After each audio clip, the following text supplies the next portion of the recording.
One of the things I'm doing more of this year is customer discovery. And so, one of the things I love to do every single day nowadays is I like to do some synthetic data and I like to do some customer discovery and sales role play with Grok. So, without further ado, let's hop into it. Hey Grok, how's it going? Do you have a second to maybe do some just like fake customer discovery with me? Hey Cameron, I'm doing great, thanks. Absolutely. I'm all ears for customer discovery. What's the idea you're exploring? Yeah, I want you to be a home service business owner. I've just walked into your shop kind of after checking out your website, what you did online. Let's say you're a HVAC business owner, right? And I'm really exploring the different, jobs to be done that you have and the roles and responsibilities you have in your company. And so I want you to role play as kind of the business owner with firsthand experience. Answer naturally based as if you would a real conversation between two people, and just be very specific in terms of describing your situations, your frustrations, or anything that you've done. Do you need any other context before we start? Yeah, I'm good to go. I'm Mike. Been running Apex HVAC here in town for 12 years. Come on in, have a seat. What brings you by? Hey Mike, how's it going? Happy to be in today. Just wanted to kind of introduce myself. My name's Cameron Weber, trying to do some customer discovery, really interested in kind of learning more about the HVAC business and the industry as a whole and kind of some of the problems you face. I mean, for starters, can you kind of just tell me a little bit about like what you manage around here? Hey Cameron, nice to meet you. Things are steady today. Thanks for asking. Well, I pretty much wear all the hats around here. I'm the one out bidding big commercial jobs, hiring and firing techs, chasing down parts when our suppliers ghost us. And yeah, still crawling into attics myself when we're short staffed. Honestly, the scheduling software we bought last year is a nightmare. It double books calls half the time, and my wife ends up fixing it at 11 at night. That's my life in a nutshell. What part of this mess are you most curious about? Honestly, it's kind of all interesting. There's like I feel like a ton of different routes that we could take down that. But I guess like what's kind of like the most important priority? If you had to like prioritize those, like what comes first? Keeping my guys in trucks and out on calls. That's priority number one, full stop. If my four techs aren't booked solid, we're not making payroll. Everything else, even the big commercial bids, comes second. I lose more sleep over a no show tech than over anything else. Gotcha. And so like on those no shows, like what percentage are no shows? I'd say about one in every 8 or 9 calls ends up as a no show or a same day cancellation. That's why I double book my morning slots now. But when both guys actually show, I'm the one apologizing to the customer. It's a mess. Gotcha. That sounds pretty frustrating. I mean, do you have like a cancellation fee for someone who cancellation cancels last minute, or like is this the most like important problem in the business? Is this double booking? Nah, we don't charge a cancellation fee. Feels too petty for a local shop. The real pain isn't even the double booking. It's that I can't trust my schedule day to day.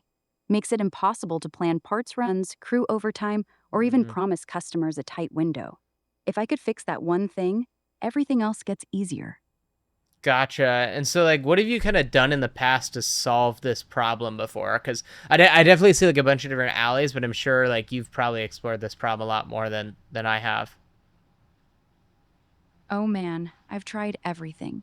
Started with a shared Google Calendar. Techs kept forgetting to update it. Then we went to Service Titan, which was way too expensive and still glitched. Now we're on this cheaper app called House Call Pro, but the dispatch board is clunky, and my older techs hate using the phone for it. I even tried texting reminders myself, but I can't be on my phone all day running jobs. Nothing's stuck yet. Gotcha. What specifically in the workflow is the issue? Is it just like getting a text reminder to the tech, letting him know like, hey, you need to be on this job site in 30 minutes, or like within the software, like it seems like the calendar booking's the real problem here, right? The calendar's definitely part of it, but the real killer is after the job's booked. When a tech calls in sick at 6 in the morning, or finishes a call early and doesn't tell dispatch. Suddenly, I've got a 2 hour hole and no way to backfill it fast. The software doesn't auto reassign or ping my standby guy. I end up making panicked phone calls while I'm driving. That's the workflow that actually breaks me. Gotcha. And I mean, like, how much money are you losing just because of this issue? On a busy summer day, one missed slot cost me about 450, maybe 500 bucks. Okay. That's the call fee plus the average add-on work. 2 or 3 of those a week adds up fast. Worst part, I know the customers are out there, but my schedule's too unpredictable to take Mhm. more jobs without risking worse no-shows. It's like leaving money on the table every single day. Gotcha. So let's say if it's like $500, right? How many of these jobs are you like missing out on? Let's say like within a given month. Like what would this be in terms of like missed revenue in a given month? Maybe 8 to 10 missed calls a month. So we're talking Okay. 4 to 5 grand in straight lost revenue. And that's not even counting the upsells we could have done on those calls or the Mhm. referrals that never happened because we flaked on someone. That's real money for a small shop like mine. Gotcha. So 4 to 5K kind of on the low end, maybe like uh 8K on the high end, right? Yeah, 4 to 5 is the average month. But June and July, we can hit 8 or 9 easy. Peak Mhm. season's brutal. Customers are desperate for AC, but I can't squeeze in the extra calls without my schedule completely falling apart. That's when it really hurts. Yeah, I've talked to a bunch of other HVAC guys. They seem to be in the same kind of space where like obviously during the summer they're crazy busy, but in the winter, no one's really there's less demand. But I guess going to back to this, like you talked about all these things that you've done in the past to solve this, specifically like needing to backfill these jobs. Have you tried anything else? Tried a standby list, but techs hate being on call without extra pay, and I can't afford to pay standby rates every day. I've even asked my wife to handle rebooking, but she's got her own job, and it turns into a screaming match by noon. Right now, I just eat the losses. Don't know what else to do that doesn't cost me more than it saves. Gotcha. Yeah, I mean, just to summarize, I want to make sure like we're very clear on the problem here, just so I make sure that I fully understand. So the issue really to summarize would be that we're missing out on 4 to 5K of revenue on the small end, let's say like 8 to 10K on the high end, all because of booked jobs, right, that are being canceled last minute. That and when those are being canceled, we have an issue with the Google Calendar or Service Titan, the software that you're using, to where when someone finishes out up early, there's no way to really notify them to get to the next job site. Is that like a correct understanding of the problem from my understanding, or can you help me maybe explain that further? I just want to be very clear on the problem.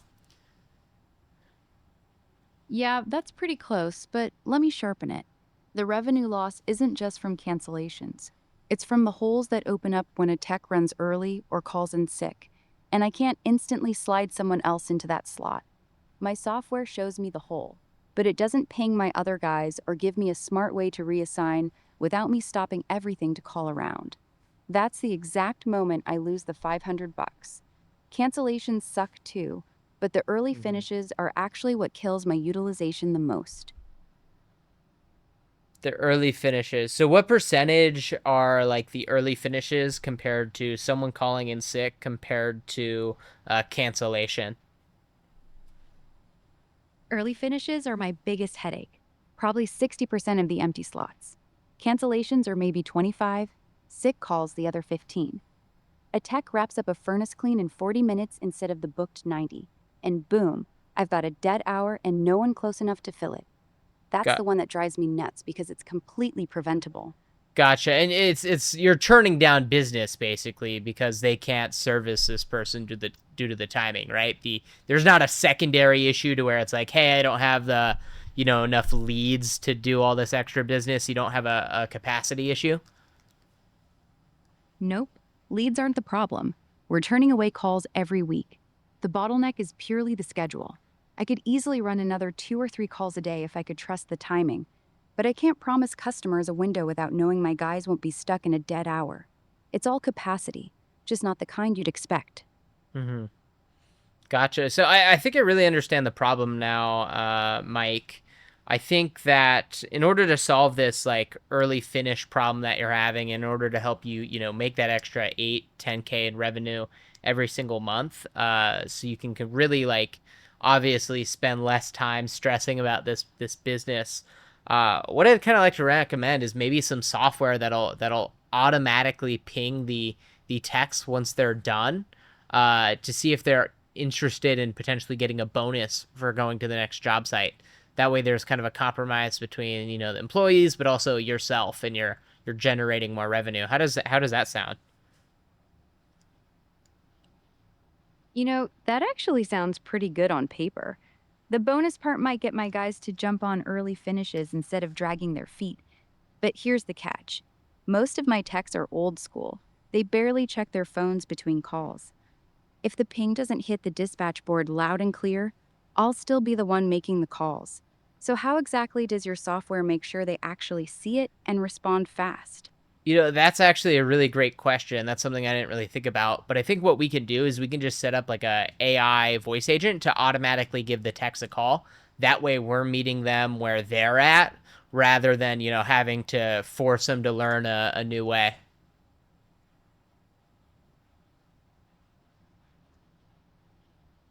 An AI voice call? That actually might work better than a text. My guys are in trucks, they answer calls. But I gotta ask, what does that call sound like? Last thing I need is some robot voice confusing my text or making them think it's spam. And how do you keep it from calling the wrong guy or giving him a job 30 miles away? Yeah, we'll make sure it's on the same line every single time, and that there's caller ID, and so that it's an internal tool that's giving the your guys a call. So Caller ID helps.